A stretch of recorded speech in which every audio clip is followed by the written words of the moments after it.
Rabbi शुरह ली सदरी वयस्सिर ली अमरी वहलुल उक़दतम मिन लिसानी यफ़क़हू क़ौली। अस्सलामु अलैकुम वरहमतुल्लाहि वबरकातुहू। उम्मीद है आप सब ईमान व सेहत और तक़वा की बेहतरीन हालतों में होंगे। आज हमारे तजवीद कोर्स का लेसन नंबर 5 है।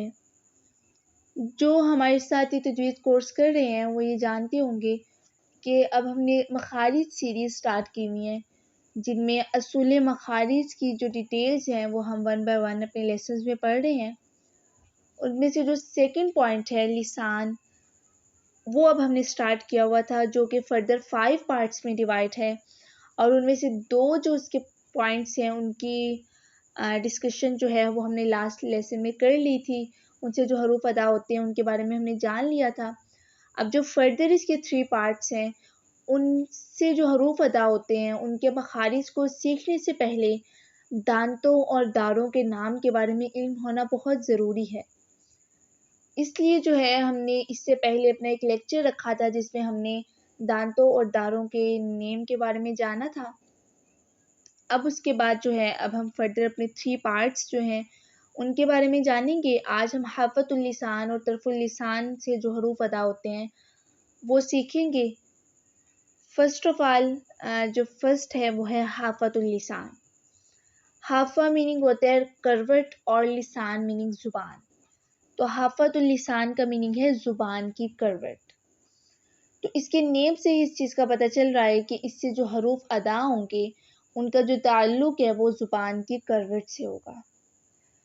अब हाफ़तुल लिसान से में एक मखरिज है, यानी एक जगह ऐसी है जहाँ से सिर्फ एक हर्फ अदा होता है, वो हर्फ है ज़ाद। अब हम जानते हैं कि इस हर्फ का मखरिज क्या है। जब ज़ुबान की करवट ऊपर की दारों की जड़ से लगती है तो ज़ाद अदा होता है। अब वो दाएं तरफ भी ज़ुबान की करवट लग सकती है, दाएं तरफ वाली दारों से भी, बाएं तरफ वाली दारों से भी, या फिर एक ही टाइम में दोनों तरफ की दारों से भी लग सकती है। तो इसको मखरिज के एतबार से हाफिया कहते हैं। तो क्वेश्चन किया जा सकता है कि हाफिया किसे कहते हैं, तो हम कहेंगे कि ज़ाद को मखरिज के एतबार से हाफिया कहा जाता है। तो क्या है इसके अगेन पढ़ते हैं इसको कि जब हमारी ज़ुबान की करवट ऊपर की जितनी भी दारें हैं उनकी जड़ से लगेगी तो ज़ाद अदा होगा। वो ऐसा भी हो सकता है कि सिर्फ एक तरफ वाली दारों से लगे, या फिर हो सकता है कि एट अ टाइम दोनों तरफ की दारों से लगे, तो ज़ाद अदा होता है। अब जो ज़ाद है ये पुर और मोटा पढ़े जाने वाले हरूफ में से है। तो बहुत से लोग इसको दौद भी पढ़ते हैं, तो दौद पढ़ना ज़ाद पढ़ना कुछ गलत नहीं है इसमें। लेकिन जो असल बात है वो ये है कि हमने ज़ाद को इतना ज़्यादा पुर करना होता है कि वो ऑटोमेटिकली जो है वो दौद की साउंड आ जाती है। लेकिन बाकायदा इसको ऐसे पढ़ना दाद, तो वो तो दाल बन जाएगा। तो इस चीज़ से अवॉइड करना है, ज़ाद को इतना ज़्यादा पुर करना है कि वो खुद ब खुद दौद की साउंड आएगी। ओके, अब जो है हम इसको साकिन करके अदा करते हैं, क्योंकि किसी भी हर्फ का जो है मखरिज जानने के लिए, जैसे कि हमने पढ़ा था, उसको जब हम साकिन करके उसके स्टार्ट में हमज़ा लगा के पढ़ेंगे तो जो एंड पे आवाज़ आएगी वो उसका मखरिज होगा। यानी जैसे आव, अब एंड पे जो ज़ की आवाज़ आ रही है वो ज़ाद का मखरिज है। आव, इव, उज़। तो अब ज़ाद को हमने साकिन करके अदा किया तो एंड पे जो ज़ाद की साउंड आ रही है वो क्या है, वो ज़ाद का मखरिज है। अब जो है नेक्स्ट पॉइंट की तरफ चलते हैं। होप सो आपको पॉइंट क्लियर हो चुका होगा। अब नेक्स्ट वन है तरफुल लिसान। तरफ मीनिंग किनारा और लिसान मीनिंग जुबान। तो तरफुल लिसान का क्या मीनिंग है, जुबान का किनारा। तो अब इसके नेम से इस चीज़ का पता चल रहा है कि इससे जो हरूफ अदा होंगे उनका ताल्लुक जो है वो जुबान के किनारे से होगा। अब तरफुल लिसान में 3 मखरिज हैं, यानी 3 जगह ऐसी हैं जहाँ से 3 हरूफ अदा होते हैं। वो 3 हरूफ कौन से हैं, लाम, नून और रॉ। अब हम देखते हैं कि इनका आगे से मखरिज क्या है, हमारी ज़ुबान कहाँ टच होगी, ज़ुबान का किनारा कहाँ टच होगा तो ये हरूफ अदा होंगे। फर्स्ट वन है लाम। लाम कब अदा होते हैं, जब हमारी ज़ुबान का किनारा सनाया, रुबाई, अनियाब और ज़वाहिक के मसूरों से लगे तो लाम अदा होते हैं।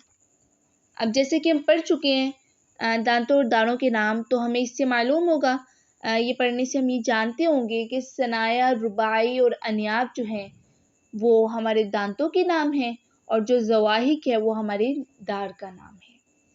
अब सनाया कौन से दांत होते हैं? जो सामने के ऊपर के 2 दांत और सामने के नीचे के 2 दांत, ये सनाया कहलाते हैं, जो कि फर्दर 2 पार्ट्स में डिवाइड है, सनाया उलिया और सनाया सुफला।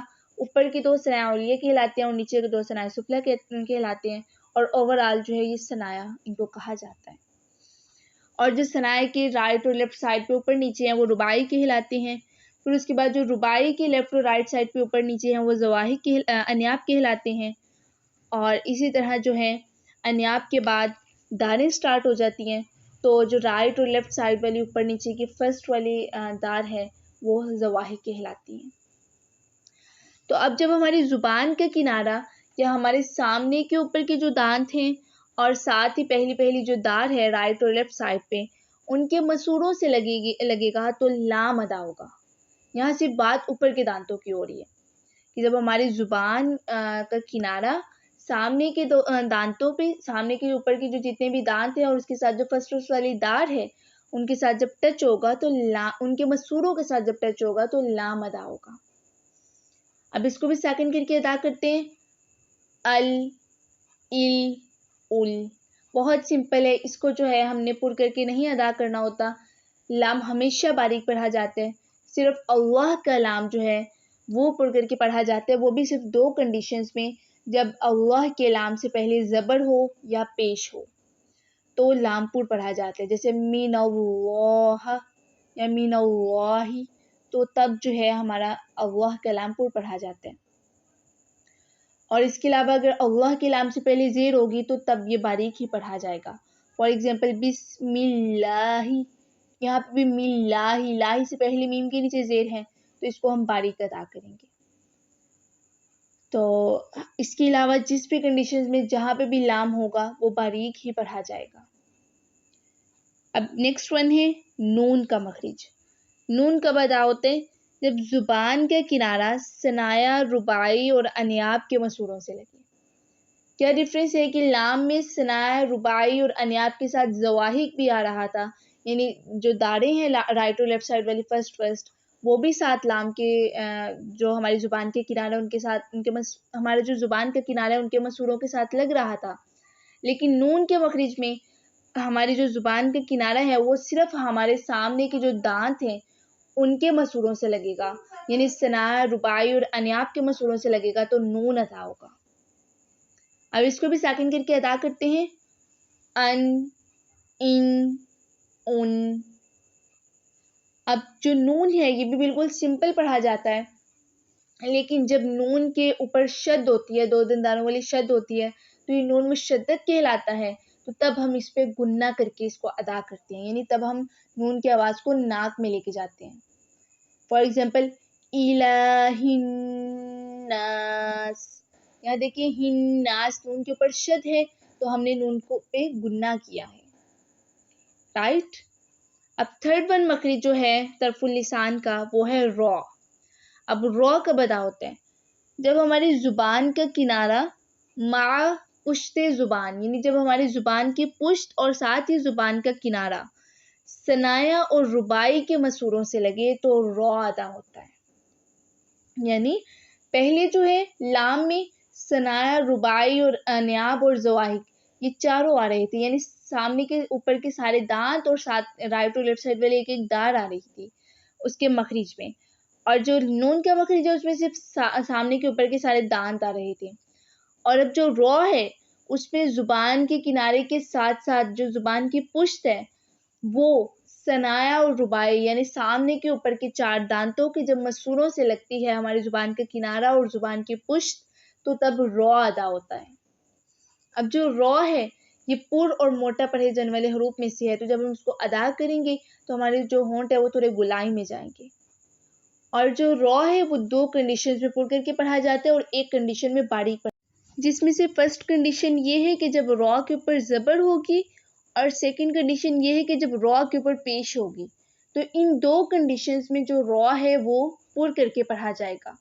लेकिन जब रॉ के नीचे जेर आ जाएगी तो उस कंडीशन में जो रॉ है वो बारीक पढ़ा जाएगा। इसको भी हम साकिन करके अदा करते हैं।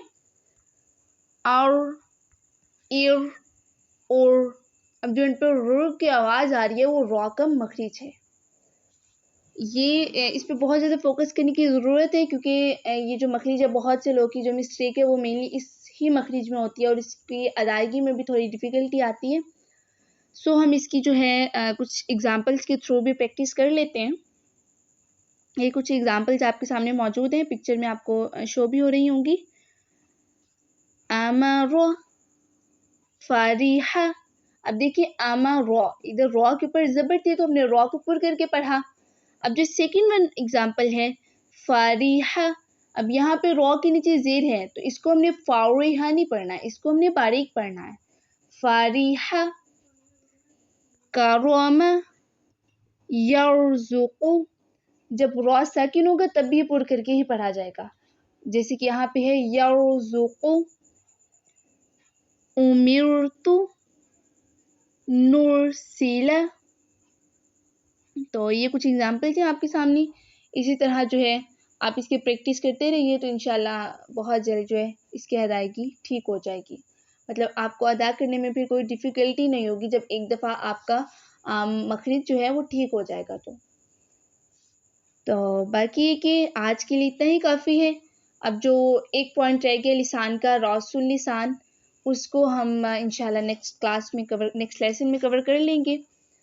अब जो ये 3 हरूफ हैं जो तरफुल लिसान से अदा होते हैं, लाम, नून और रॉ, इन तीनों को मखरिज के एतबार से तरफिया या ज़ल्किया कहा जाता है।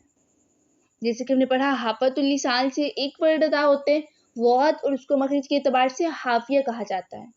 इन द सेम वे तरफुल लिसान से 3 हरूफ अदा होते हैं, लाम, नून और रॉ, और इन तीनों को मखरिज के एतबार से तरफिया या ज़ल्किया कहा जाता है। तो ये क्वेश्चंस में पूछा जा सकता है। मेमोराइज़ करने के लिए इनको नेम्स दे दिए गए हैं कि हमें याद रहे कि तरफिया और ज़ल्किया में 3 हरूफ आ जाते हैं, लाम, नून और रॉ। तो आज के जो लेसन है उसमें ज़्यादा जो है वो 2 हरूफ की प्रैक्टिस करने की ज़रूरत है, ज़ॉद और रॉ। ये दोनों हरूफ पुर करके पढ़े जाएंगे और इसके अलावा जो है लाम और नून ये बिल्कुल सिंपल पढ़ा जाएगा। और जो कुछ आपको रूल्स बता दिए गए हैं कि लाम को इस कंडीशन में बस पुर करना है और नून को इस कंडीशन में इस पर गुना करना है, तो बस इसको थोड़ा याद रखने की ज़रूरत है। बाकी बहुत ज़्यादा आसान है, बस अपनी प्रैक्टिस कंटिन्यू रखिए तो इंशाल्लाह ये सब कुछ भी डिफ़िकल्ट नहीं लगेगा।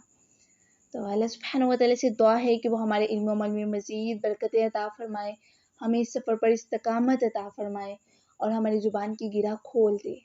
आमीन या रब्बल आलमीन। जज़ाकुमुल्लाहु खैरन कसीरा फ़ी दुनिया वल आखिरा। कुफ़ार मजलिस की दुआ पढ़ते जाइए। सुब्हानकल्लाहुम्मा व बिहम्दिका अशहदु अल्ला इलाहा इल्ला अंता अस्तगफिरुका व अतूबु इलैक। अस्सलामु अलैकुम।